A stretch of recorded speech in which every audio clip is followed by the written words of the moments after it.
Hey everybody, how you doing? Today we're doing questions and answers, and we got a whole bunch of questions and answers from hooking up in the villages to dog parks, and yes, addressing AJ in the last questions and answers. Let's go ahead and get started.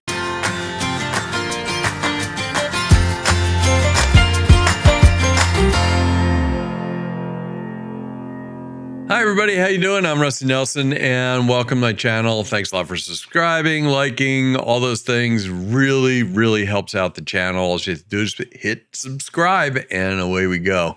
A couple of things really quick. One, I want to thank everybody when you put comments in there. A lot of times you help people.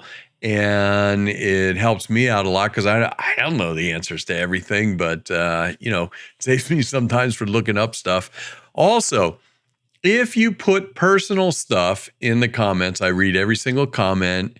And if you put personal things in there or you're addressing something to me, I won't post it. In other words, if you're just telling me something. Also, if you write things that are political, if you call somebody a name, if you badmouth somebody, I don't put it out there because you don't hear me doing it. In fact, you're going to see just the opposite here in a second when we talk about AJ. He's coming right out of the chute. Also, if I meet up with you when I'm out in the villages and I try to tape something, it always doesn't work out, so I can't always use it. But I'm going to jump into one here really quick. The minute I got up here and joined the Y, because I found out when I did the video on Medicare that I also got that thing called Silver Sneakers or whatever, and I got a free membership at the Y. So this is what happened the minute I walked into the Y to play pickleball up here in Pennsylvania.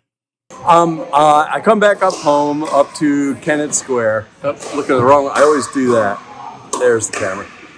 I come up here to Kennett Square and I join the Y because I'm over 65. And my first day here, I decided to go get my free membership at the Y.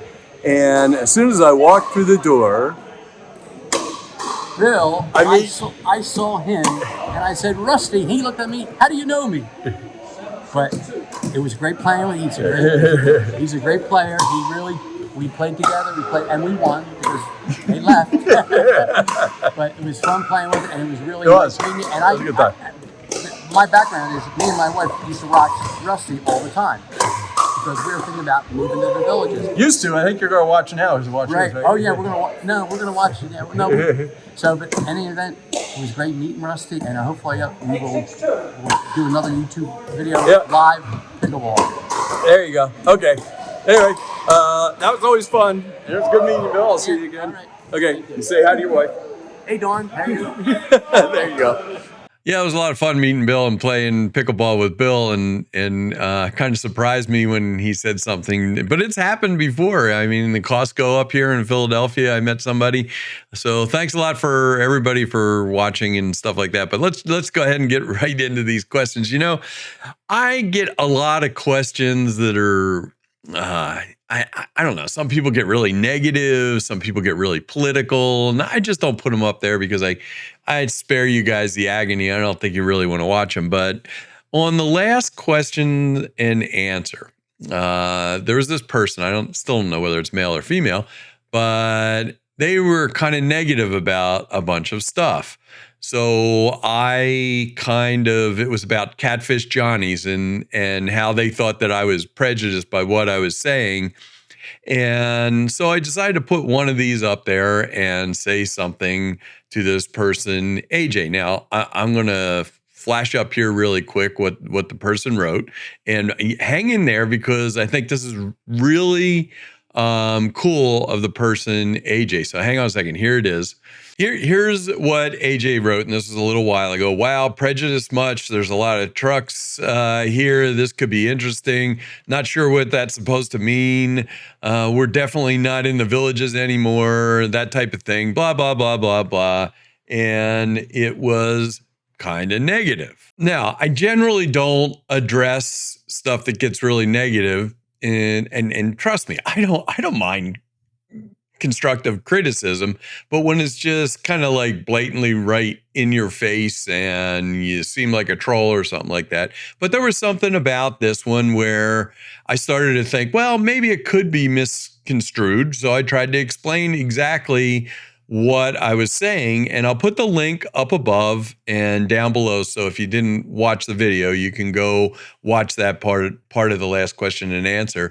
But I did get a bunch of, I'll put this up, stuff like this that Bob Weber wrote, like, don't give AJ the airtime. Well, a strange thing happened, and I never expected this, Bob, and others that wrote kind of the same thing. AJ wrote back to me. Now, I got to give credit where credit's due. So I guess I picked one that was right to answer. And AJ wrote, thanks for addressing my comments. And I did not expect this. I took some of the remarks on Catfish Johnny's way out of context. Shame on me. I do like most of your videos. I've been with you since day one. Carry on. Well, let me say thank you, AJ, for watching.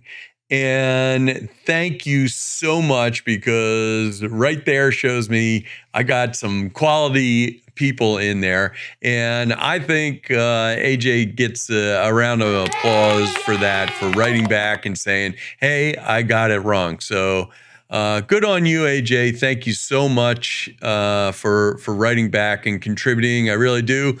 And it definitely, you get I've always had this saying in my life, throw beach balls over the fence to a bad neighbor. Don't throw knives, and maybe they'll come join you on the beach someday. So anyway, thanks a lot, AJ. Let's move on to the next question. Yeah, I sometimes say comments, questions. I kind of use that interchangeably, but when you guys write down in the comments below, I call them questions. Anyway, Kathy writes, hi, Rusty. I find your videos very informative. I don't think you have touched on my question. Is the Village's dog friendly? Can you buy a house with a fenced yard?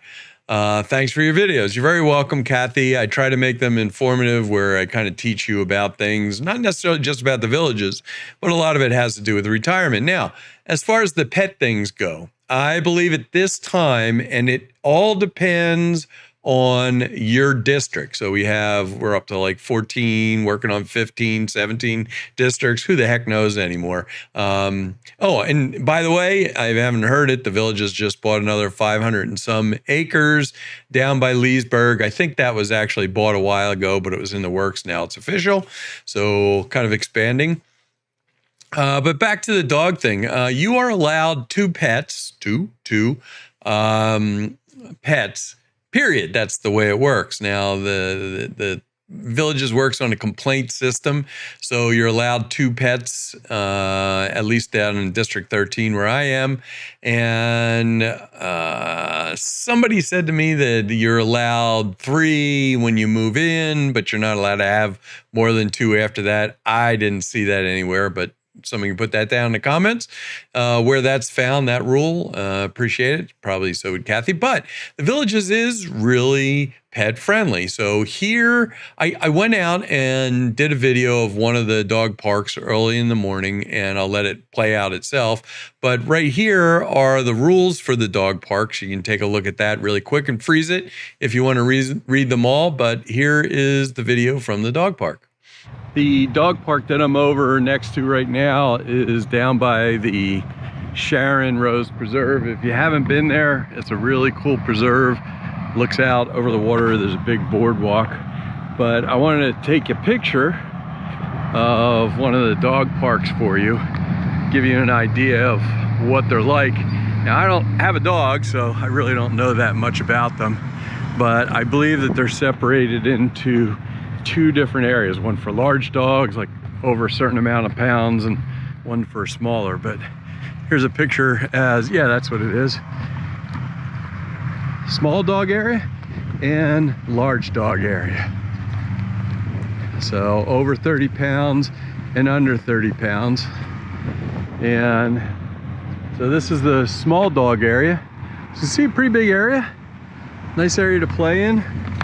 And then this is for the larger dog. And you can see in the background is the park itself. And here's the information about nuisance animals. The area where the dog parks are. And the calendar of when they open and close, because I believe that it's based on sunrise and sunset. So that's just one of the dog parks, and they're scattered out all over the place. Now, regarding homes with fences, you cannot build fences just because you have a piece of property, build a fence around it in the villages. There are certain properties that do have fences and fenced-in areas, and a lot of people that have animals have them. In fact, my home, I'll put the link of my home. You can take a look at that if you haven't seen it. The backyard, and quite a few people along that area have animals. But the answer is yes, there's a lot of dog clubs and stuff like that, and animal clubs and pet clubs and all that kind of stuff throughout the villages. And I'm sure you'll find a lot of pet-friendly people in the villages. On to the next question. I tend to forget how many of these videos I've done, and there's a ton of them that I have in there. But for the people that are just jumping in right now, they started when I made my first phone call to the villages. So I get a bunch of questions that you probably are going to learn a lot by watching from the beginning. But just give you an idea, Ranger writes, what is the cost of a lifetime visit and how long can you stay? Now that probably means a lifestyle visit. And on another video, regarding that, a comment, it says, hi, Rusty, we've been watching, this is Brian and Debbie, we've been watching a ton of your videos and many other YouTube channels from TV. Yeah, there's a lot of YouTube people that can help you out with a lot of things. It just so happens mine starts from the very beginning. So if you're looking to start investigating the villages, this will help out a lot if you watch from the beginning. I just got off the phone scheduling a 7-day lifestyle preview visit. Sarah, who is the person they talk to, probably their agent or the person scheduling, walk me through step by step pretty much the way you experienced in those videos.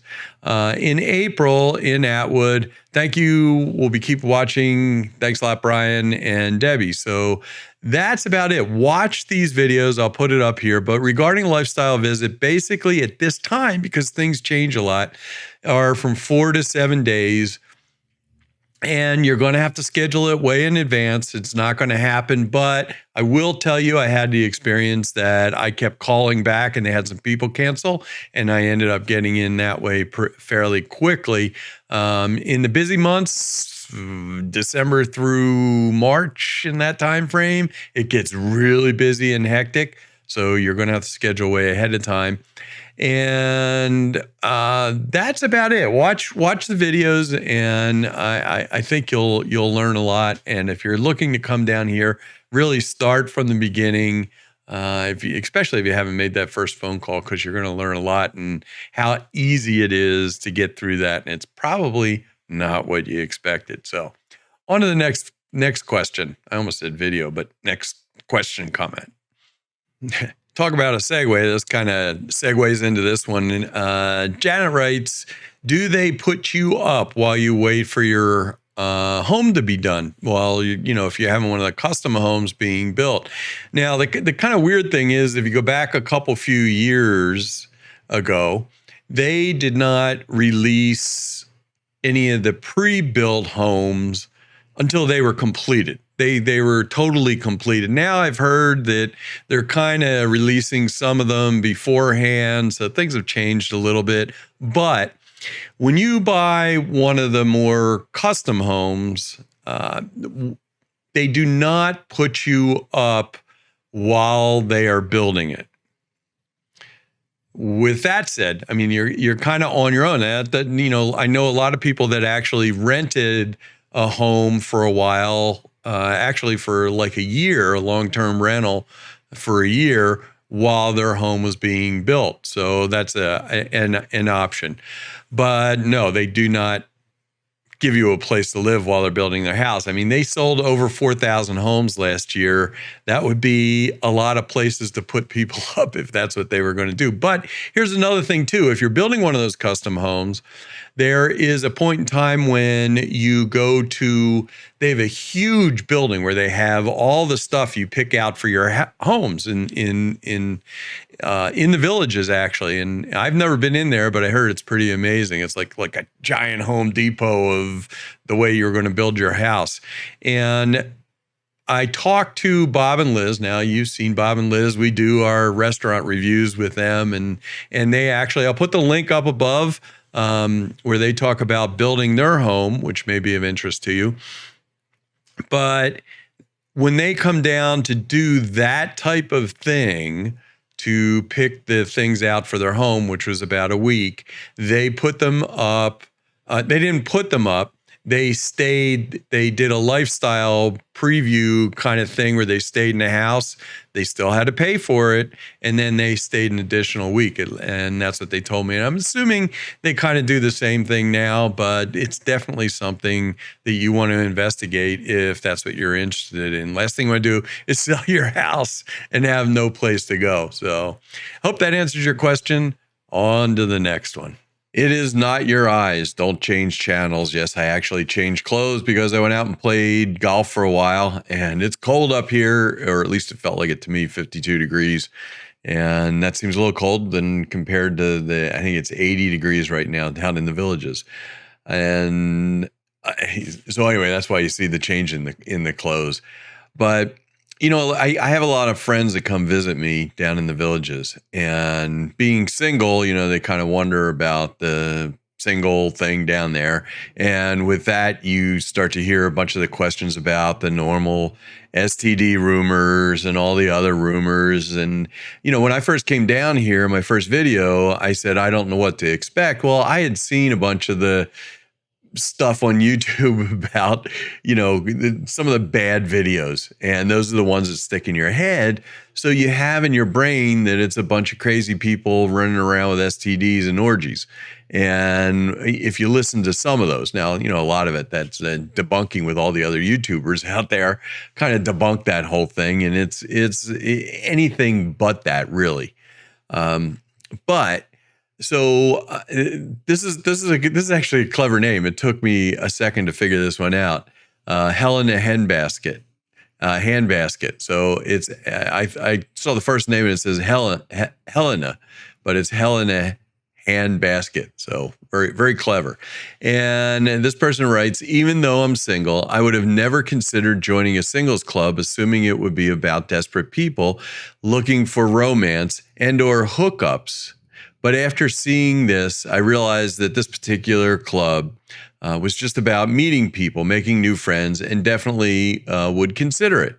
Thanks for another great video. Well, Helena, I don't know what your real name is, but Helena Handbasket, thanks a lot for writing that, because it does address that fact that this is just one club, you know, and I'll put the link to the video up there. But when I did this video, this club was very small. You know, there was, you know, I think of 100 people, I mean, a few hundred people, maybe, I don't know. But now, you know, it's a couple thousand people or whatever, and it's a very organized social club. So there's a lot of activities, parties and that type of thing. And in fact, there's even some people that are married that try to get into it, but you have to be single to be in there. But it supplies a bunch of venues. So let's say you retired in a place up here in Philadelphia and it was just a house. You know, you kind of got to search those things down. Well, here down in the villages, you have these places and these clubs that are dedicated to folks in the retirement age, and it's for single people. And trust me, it doesn't mean that you're there just looking to get hooked up with somebody. You're just going out and having fun. So that's one of the cool things about the villages that people don't understand is there's all these clubs and activities and everything that are just at your fingertips. And even if it's something that you don't partake in now, such as painting rocks. I don't know. I'm just naming something. There's probably a couple clubs that paint rocks. Or if you're not involved in photography, there's a photography club to help you out. This just so happens to be a singles club where people have activities, coming up on Christmas. There's the, what do you call it? The parade, the Christmas parade for the villages, which is going to be up in Spanish Springs this year. And so the singles club will have a few golf carts in there to go do this golf cart parade. Anyway, that's it. It is definitely not a hookup thing and just a way for single people to get to meet each other and go out and do things with single people instead of married folks. So let's hit another question. I'll just read this question and then we'll talk about it a little bit. GI writes, are these games open to the public? Well, I'll put the link for this video up and down below. And this is kind of brings up a subject of the fun things about the villages and why, people go, well, I can live in a house and be retired in the middle of the country and pay $150,000 for my house instead of $350,000.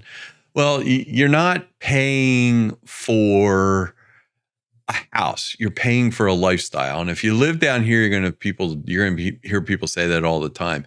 And so how does this work back into this question? Well, this is a video that I did when I hadn't had my house that long, and I had hurt my back, I had hurt my knee, and a lot of my activity time is taken up by playing pickleball and golf. Well, I needed to give that a break. So what was I going to do that day? And if you lived out in the country somewhere and that's where you decided you want to live, and there's nothing wrong with that, you might struggle to find something to do. But all of a sudden I went, oh, okay, I'll just open up the paper and find out what's going on today. And in about 2 seconds, I found all these different things to do. And that's what this video was about, was basically all these things that I found to do at the last minute. And that's what the GI person, whoever that is actually referencing, are these games. So I went out and I said, hey, look at that. In a couple hours, some people are playing pickleball, or no, it was bocce. I knew nothing about bocce, but it was Tuesday afternoon or whatever it was, and somebody was playing at 4 o'clock. So I just kind of strolled over there and walked up and said, hey, I'm Rusty. And they started teaching me about bocce, and I joined in the fun. And then I went around and did all these other things that you could do as new things. So when this person writes, are these games open to the public? The answer is actually no. Can you walk right up to where the pickleball courts are, whether the shuffleboard or the bocce or anything else like that is there? Sure, you can. But the equipment, if you want to get to the equipment, is in the pool area. And, it's just not really accessible. And if somebody complains or goes, I know those people aren't part of the villages, they're going to complain about it. So in other words, you can't just walk into one of the rec centers and start playing a game. I guess you could sneak in there, like we used to do when we were 15 years old. We'd sneak into country clubs and go swimming in the pool when nobody was looking, that kind of thing. But anyway, they're not open to the public. But the point of the video was there's all these things to do.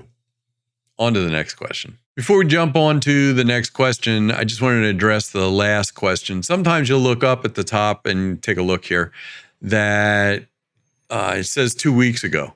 And sometimes it's even longer. So sometimes when you ask a question, I know right away and I look at it before I make it public and I go, I am going to address this one on a video because I think it would help out a lot of people in understanding something.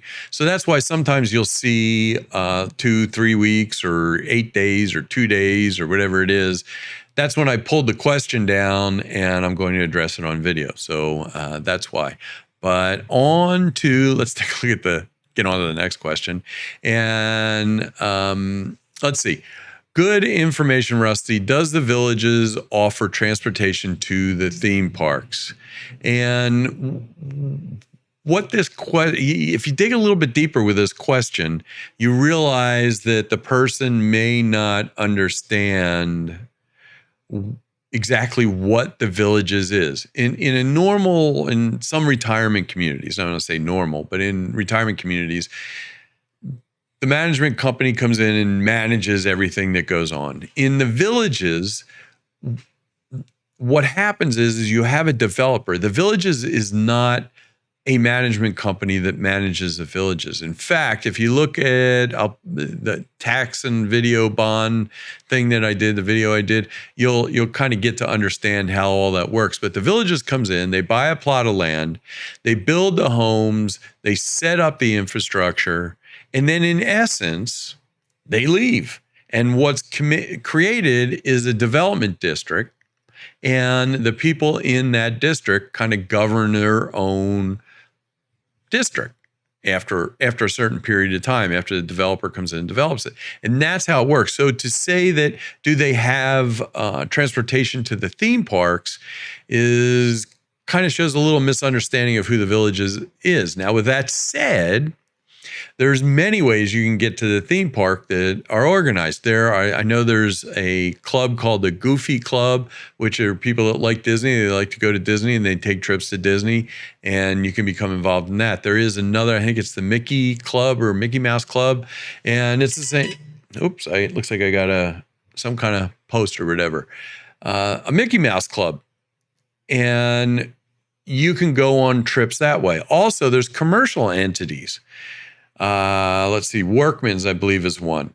Workman's organizes bus trips to and from the theme parks. They organize to shows in Orlando or Tampa. So if you want to go, you want to drink, you want to have a good time, you don't want to worry about anything, you just go hop on one of their buses, you go down with a whole group of people, have fun as a party and a group of people, or you can hire them out, and then you turn around and you come back.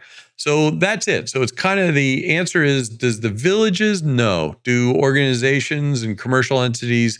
Yes. They thrive on that kind of thing.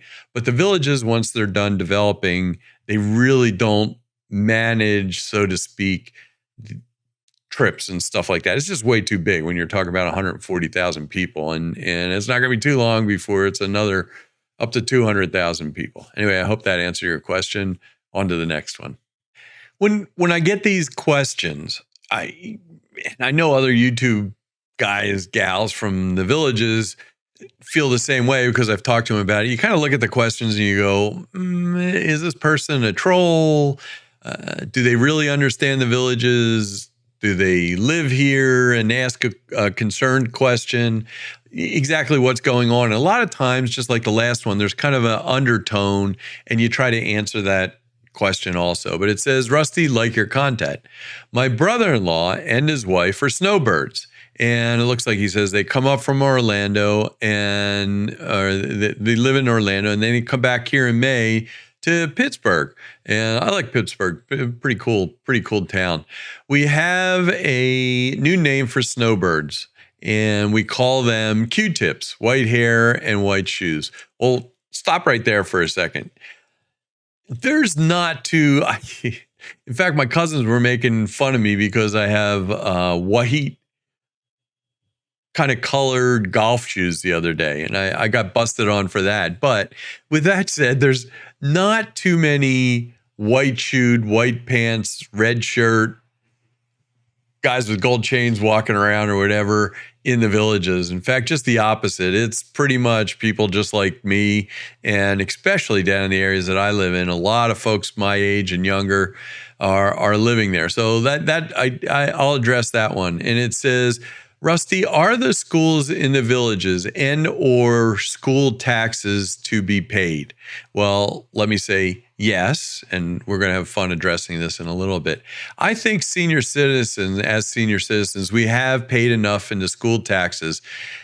Thanks. Please reply if you have time. Well, Stanley, you made the big time. You got on video. So let me say thank you so much for watching.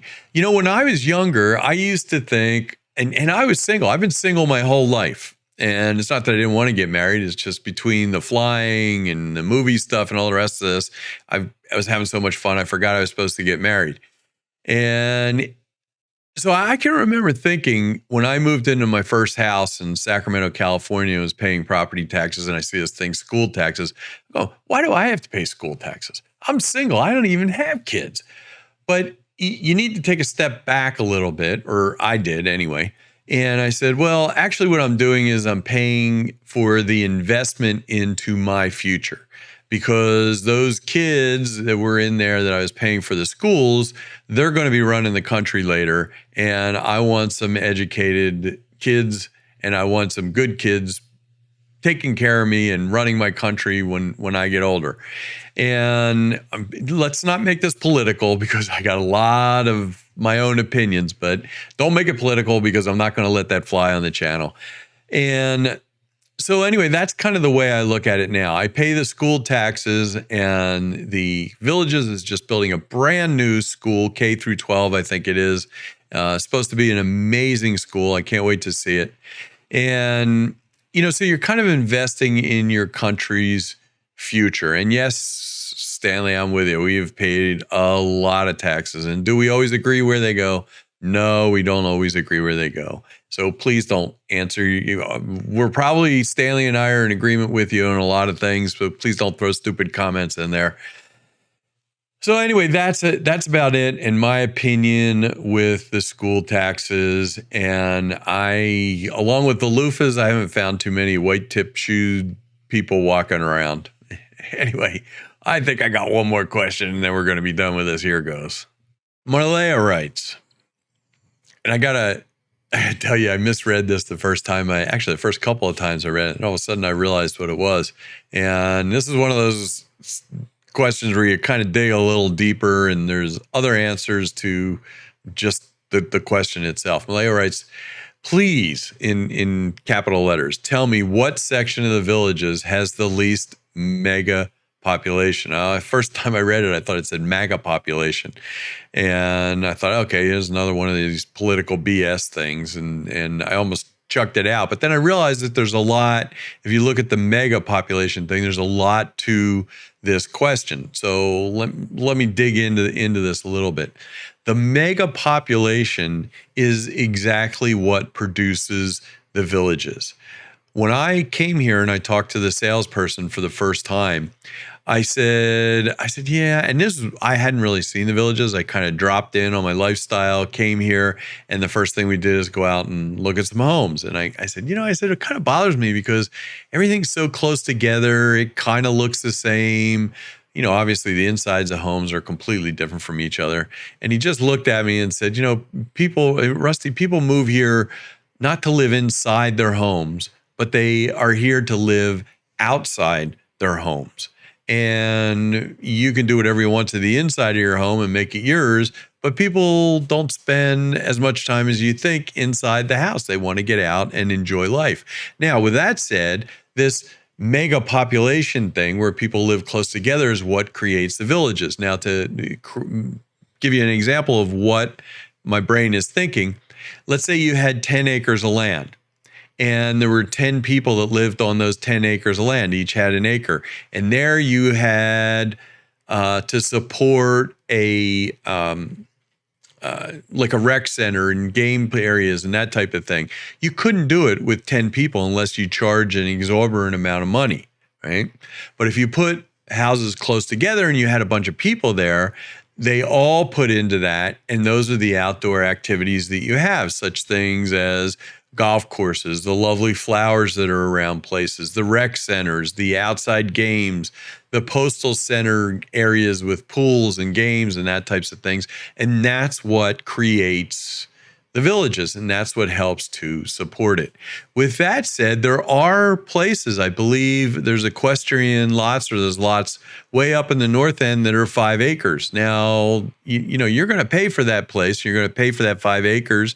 And I know there are plots of land around. I know that there's going to be some areas, I'm not going to talk about it, but some areas that are going to have larger chunks of land, for a home, but it's going to be a lot of money. And congratulations to people that can afford that or want to afford it. Me, I'm personally really happy living next door to my neighbors. It doesn't bother me. I love walking out and getting the newspaper and talking to my neighbors and having quaint little parties or big parties, big block parties.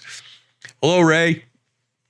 And so anyway, that's it. That's what creates the Villages. And without that infrastructure and the people living there, you wouldn't have all those things that attract people to the villages because that's what they want to do. So if you're like living on a large plot of land in Idaho someplace by yourself, you can build a rec center, you can build all those things, and you can talk to yourself. But that's not what the villages is about. And I don't mean that in a negative way, because there's a lot of people that's exactly what they want to do.